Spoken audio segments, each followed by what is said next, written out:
Hey everybody, and welcome to the Love of Fishing podcast. I'm your host, Lyle Gator, and today we have a great episode coming your way. I recently had the opportunity to give a seminar at the 4th annual Niagara Fishing Tackle Swap, and to say it was a great event would be an understatement. It was a fantastic event. Was able to see a lot of great people, sell some stuff, some used tackle, see a lot of people get really excited over, getting stocked up for the season. Some great deals to be had at the tables, and really just see the fishing community come together under one roof, which is always a great thing to see. I've got the audio clip from my seminar. It was an introduction to fishing in Niagara. It's a topic that I've spoken on a few times now, and I did things a little bit differently this time. If you guys listen to the show, you know that I like to change it up from time to time. Actually, I always keep it pretty new. I can't really sit still. So hopefully you enjoy this clip. If you haven't heard of the Niagara Fishing Tackle Swap, come out next year. We're going to hold it. Hopefully we're going to get the same venue. It's been at Eden High School in St. Catharines. Great venue to have it. We have the gym, we have the cafeteria, and then we have the library for the seminars. So lots going on. We collected $5 at the door for every entry, and then that money went to Out of the Cold meal program here locally in Niagara. We like to give back. The St. Catharines Game and Fish is who puts the event on.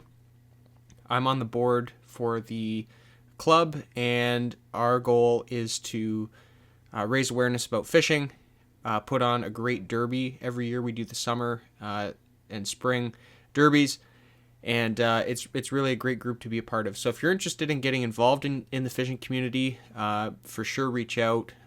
Always opportunities to get involved there, whether it's with the club or specifically with the pen project that I run. So that's enough administration, guys. Hope that you enjoy the seminar. Hopefully it helps you. And again, don't forget to subscribe to this channel. If you're listening on Spotify, follow the podcast. This is the Love of Fishing podcast. And Lyle Gator signing out for today. Hopefully bringing you some more content real soon. I've been reaching out to new podcast guests, and we have some recording lined up. Our first speaker today, I've actually met first with fishing, in a conversation of fishing, but second, because he's also a fellow computer mapping genius. I'll call you a genius. And it's funny, he's an entrepreneur, and he's doing guiding now, of course. His guiding business is called Hooked on Niagara, and he also has a landscaping business. And you might have noticed he's got the Niagara region right into the logo of his business. Very clever. Mapping and fishing. I love it. I love that linkage. Lyle today is going to talk to us about his approach to fishing in the Niagara region, where you might want to fish based on conditions that you're faced with.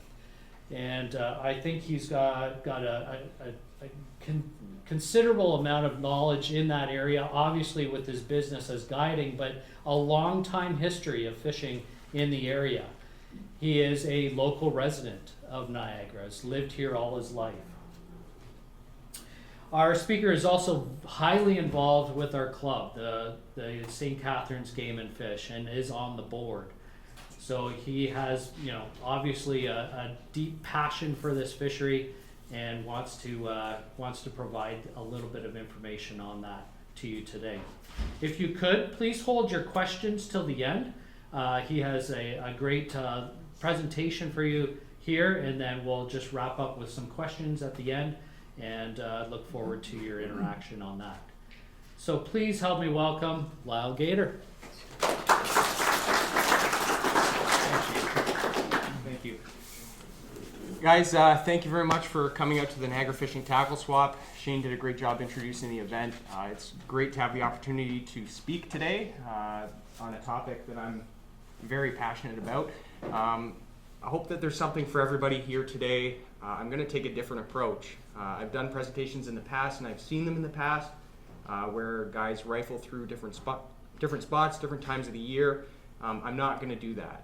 Instead, I'm going to talk about my approach and how I think through fishing, which I think will help everybody with whatever they're doing at different times of the year. So I'm just going to start. I'm going to try and start. Yeah, I'm not sure why that's. There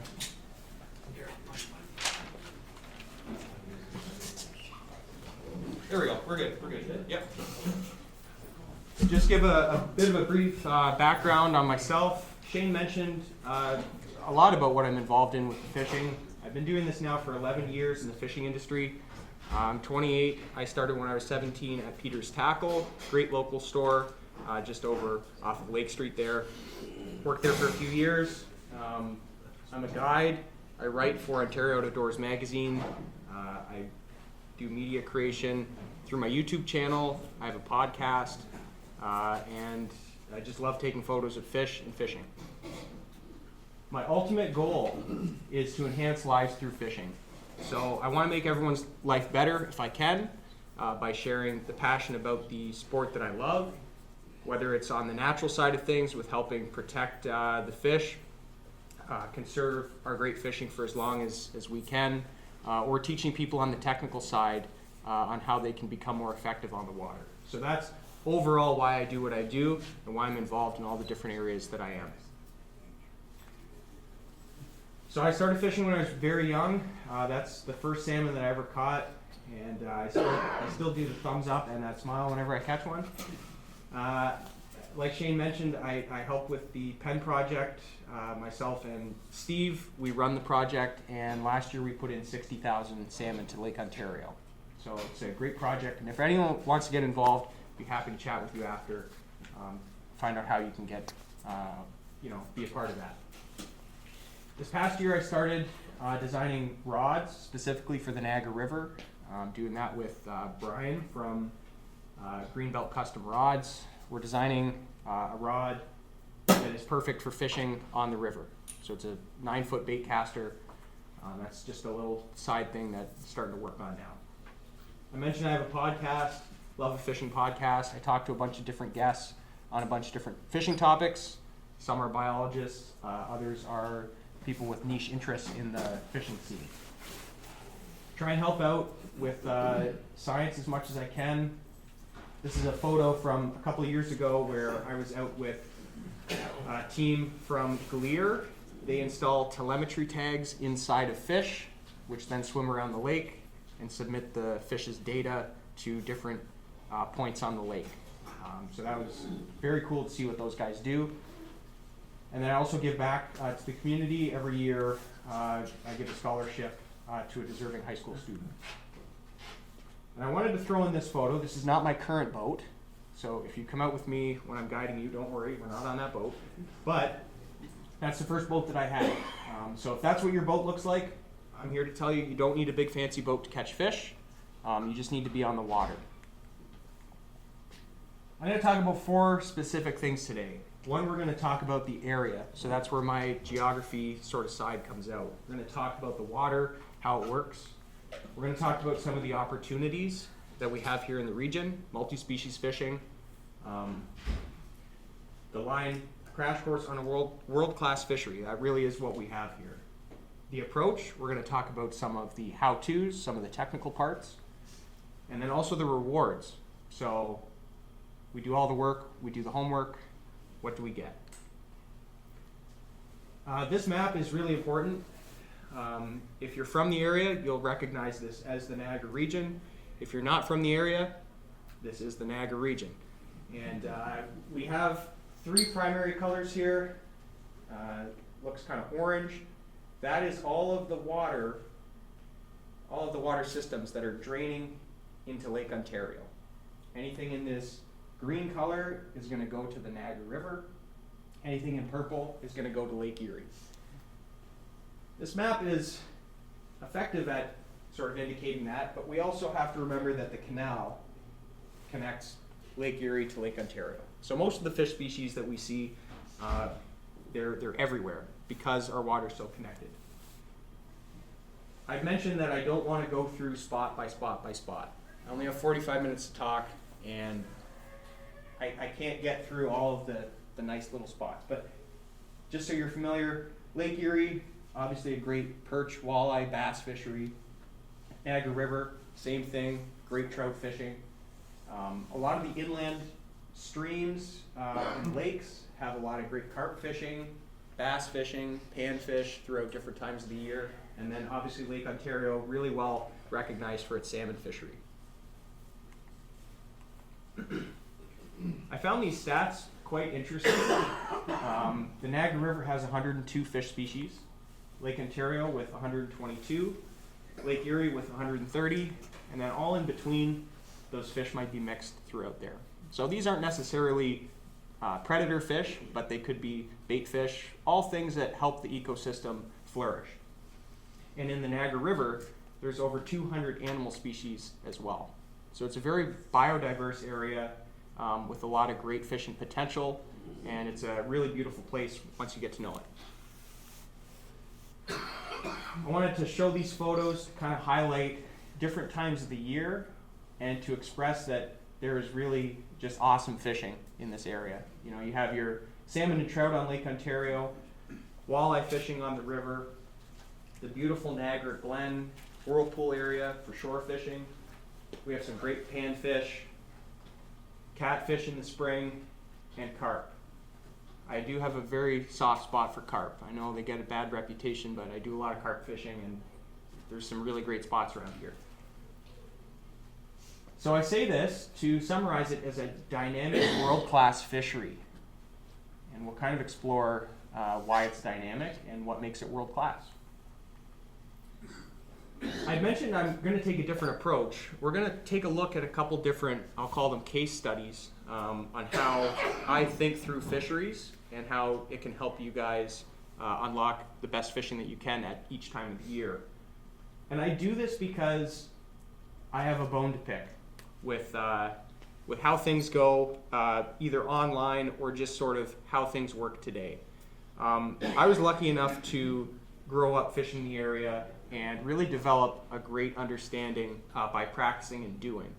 And as the internet's developed and YouTube has come along and social media's come along, I think people fall into a trap of really wanting instant success.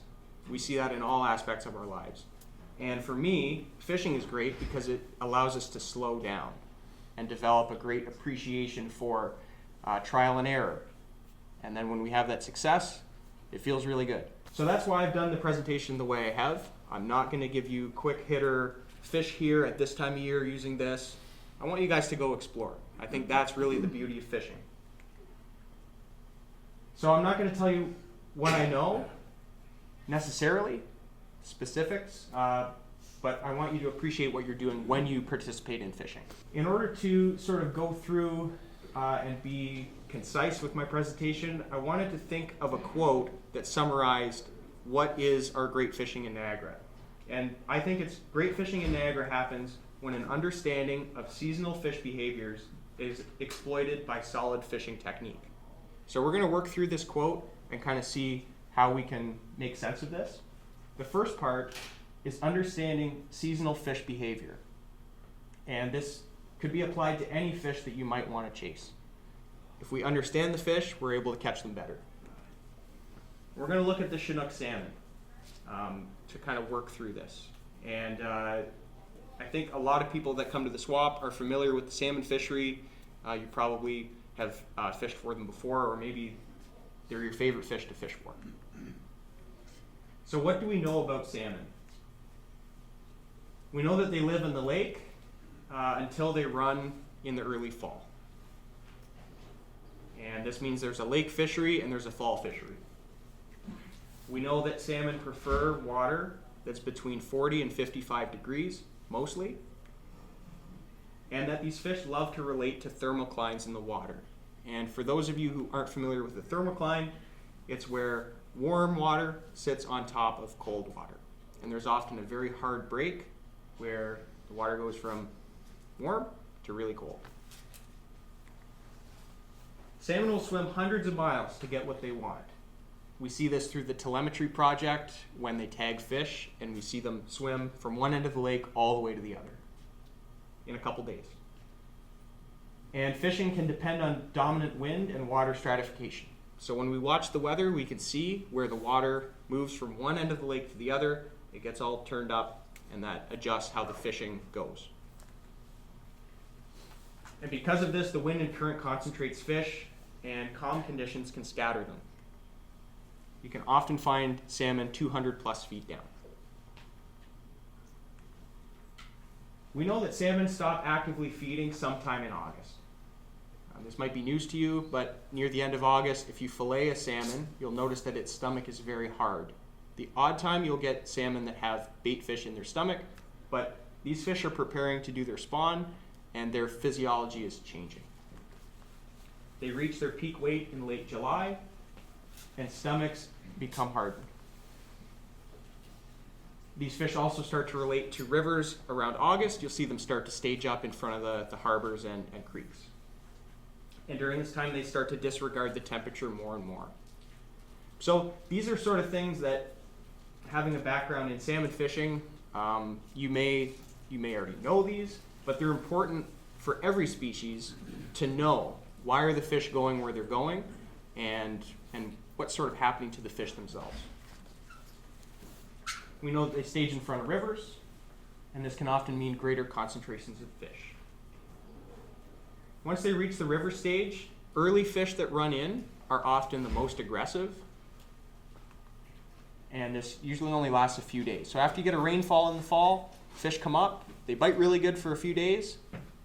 Once they get pressured, once the water, they kind of adjust to that creek water, they stop biting.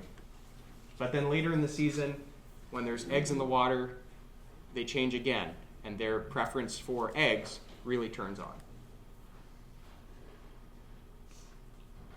So now that we've looked at a few facts about salmon and their behavior, and we understand biologically what's going on with them, what they prefer, now we'll start to look at the second part of that quote, and that is that these fish, in order to have great fishing, need to be exploited by solid fishing technique.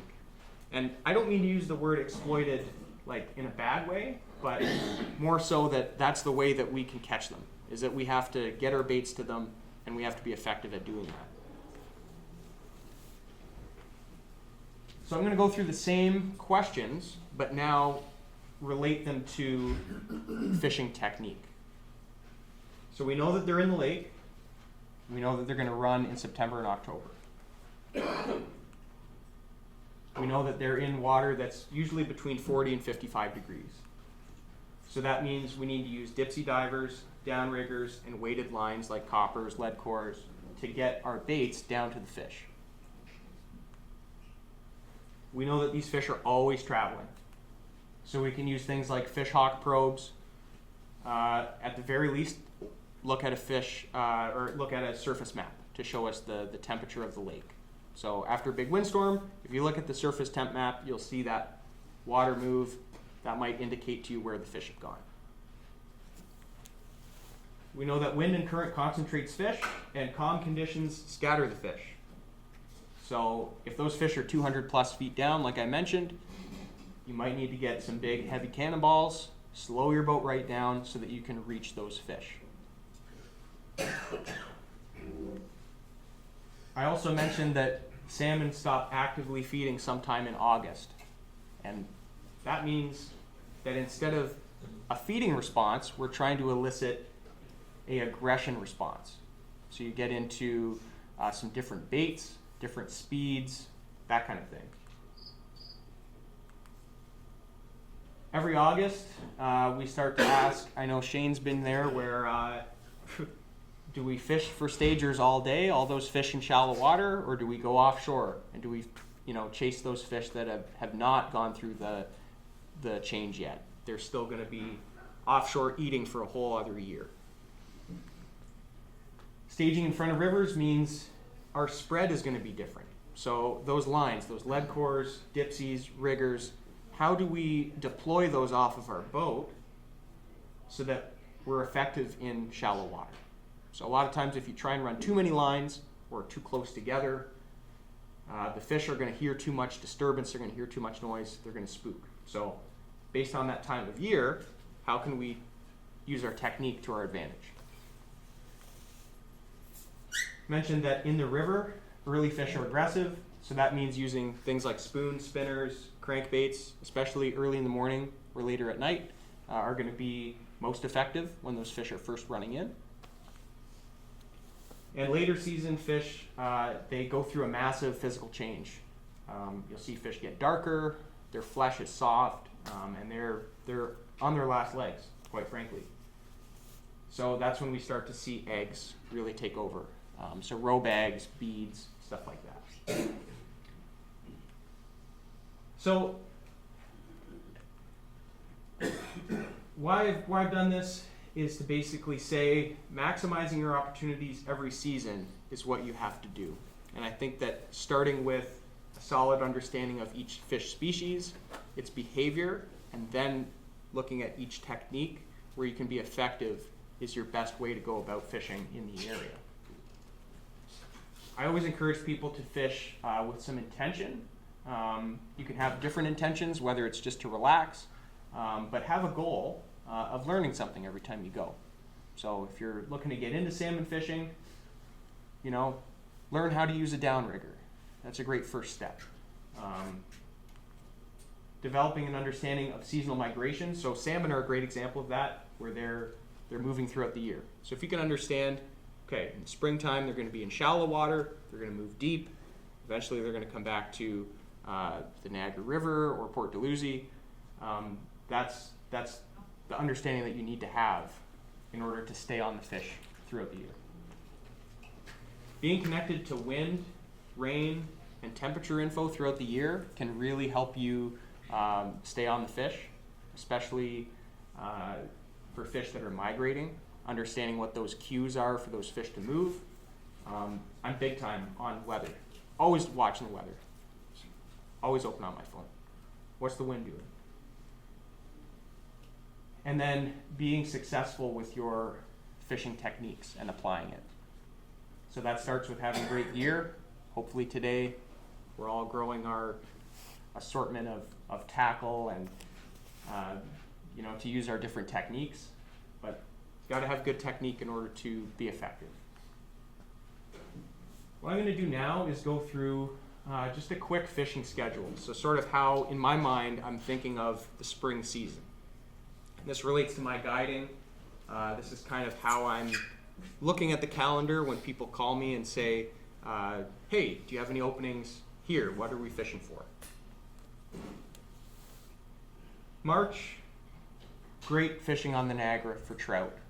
We have a lot of rainbows in there, brown trout near the mouth, and usually some lake trout running up to chase the smelt.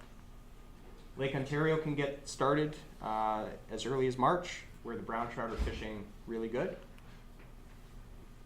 Being in Niagara, we have a great opportunity to enjoy the New York side, which is open all year for smallmouth bass. Trophy panfish, if you're shore fishing, this is the best time to get on panfish. Right after ice out is always the best bite.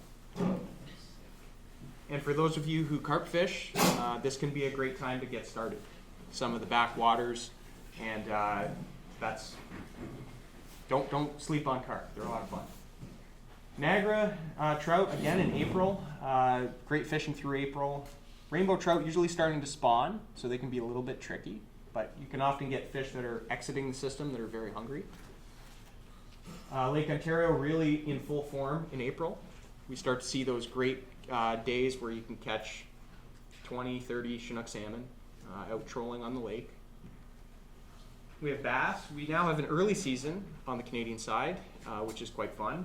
And you can also fish the US side as well. Trophy panfish, Lake Erie. April's a great month to catch perch. It's mostly a boat fishery, but if you're shore fishing, there's good panfish still to be had. And carp are really starting to turn on. In May, this is one of my favorite times to fish from shore on the Niagara River. You're starting to see fish chase bait up the river and also drop out that have been in the river all fall and winter. These fish are usually hungry. The water's starting to get warm, and you can catch them in the whirlpool, in the glen. Great time to fish for them. Lake Ontario, everyone knows the salmon fishery. This is kind of prime time. Everybody wants to fish in May. Starting to get nicer out. The fish are still around. New York State bass, great time. Panfish, usually some perch still around. Carp and gar start to come into the lower Niagara River, Long Point Bay, different inshore areas. So if you've never caught a gar and you want to, usually start looking around May in the shallows. June, this can be a little bit dodgy if it's a warm spring, but you can still catch trout on the Niagara River in June. In the fast water areas, these fish will be eating. The water's getting warm, up in the high 50s. You got to handle these fish with care, but there are trout in the river in June. Everyone knows bass opener at the end of June. That's a great time to get out with your family around nearshore areas where the fish are spawning or just pulling off their beds. We also start to see walleye show up on Lake Erie. The big migration of fish from the central basin come over, usually around June. And carp fishing can be good if you can get around fish that aren't spawning. Also the prime time for gar. Now, I do want to give a disclaimer that each of these bite windows can be longer or shorter depending on the temperature. So if we have a really cold winter like this winter, I'm going to expect that our salmon fishery will be really, really good for a little bit longer this spring.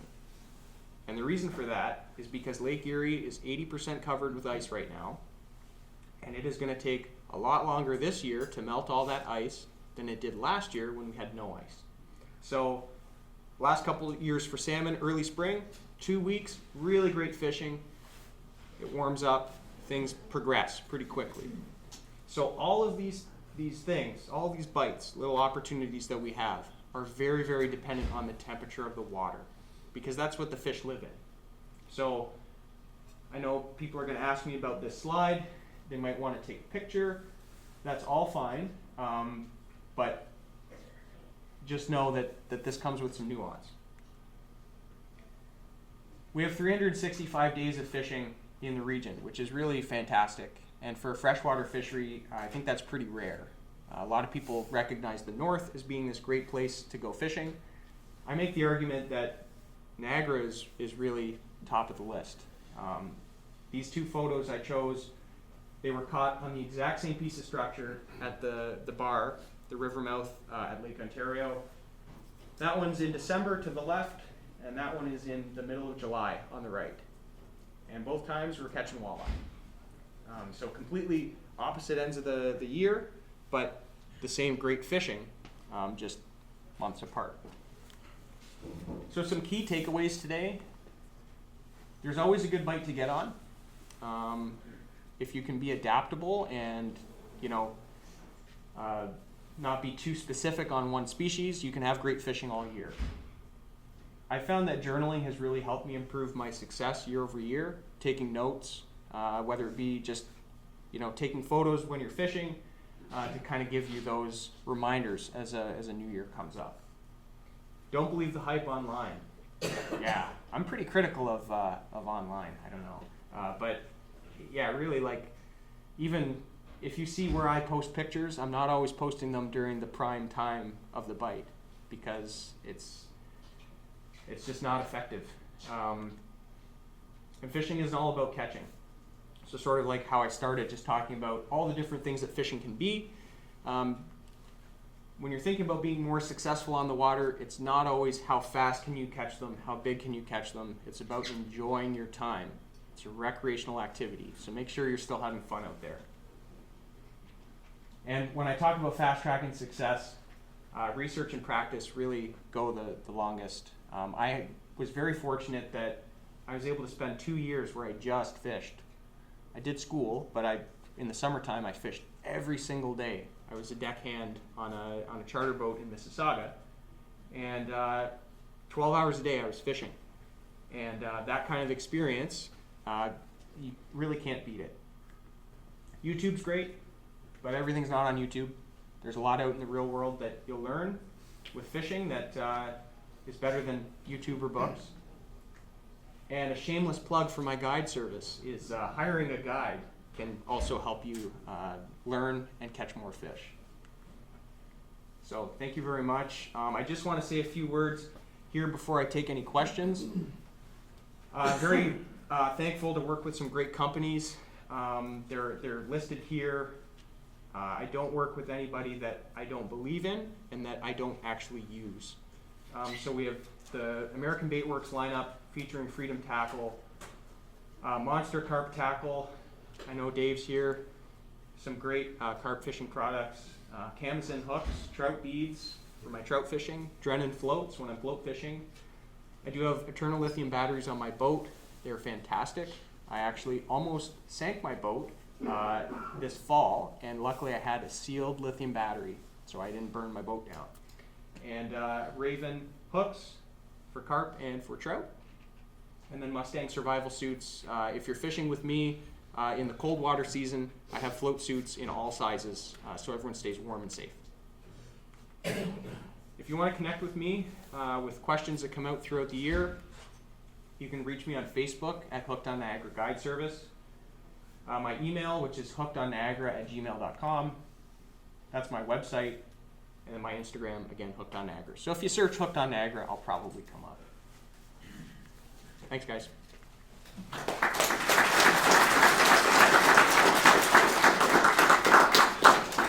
Are there any questions? Yes. Okay, question that has to be asked. Are we going to stop buying lures from the United States? It's not funny. I use a lot of live bait, so I'm okay. Any other questions? Yes. What would the best live bait be for salmon? So live bait's typically not used for salmon, Okay. but herring strips. Herring strips? Yeah, so Okay. it's like a frozen herring that you cut the sides off of. Very, very popular. Thank you. Yep. Good question. Yes, sir. What's your go-to wind forecast app or information? Yep. I use Windfinder. Wind finder? Yeah, that's Most the accurate? best. Yeah. I mean, they're still always wrong, but yeah, the best. Yeah. I'll make a comment that salmon fishing in Lake Ontario ain't cheap, okay? Yep. You're probably better off to going on a charter than trying to get set up, at first anyway. Mm-hmm. Yeah. It's funny that you say that because I get a lot of people when they call and I tell them what my rate is, and some people scoff. They're like, that's an arm and a leg. And I just tell them, go buy your own boat. Yep. You can do it too. Because I know. Yeah. Any other questions? There's got to be a few out there. Yes, sir. It really seems like the walleye population kind of like on the lower Niagara is kind of getting to the point where you can pretty much target them.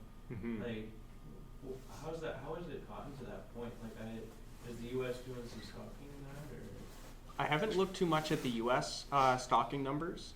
I've talked to some folks that have been around longer than me, and I know there's always been a good population there, but I really think that the stocking either in Toronto, the Bay of Quinte, or Hamilton is playing into it. I think that those fish are migrating around the lake, and they're making a stop, certainly in the late summer, in the river. But I don't know how many of those fish are resident and how many are migratory.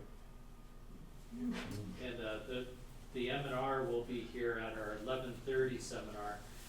They're in the know as well. Yeah, it'd be a Good great question to question. ask them too. Pose to them, for sure. Any other questions? All right, well, I'd like to please, put your hands together and thank Wild for his. Thanks, guys.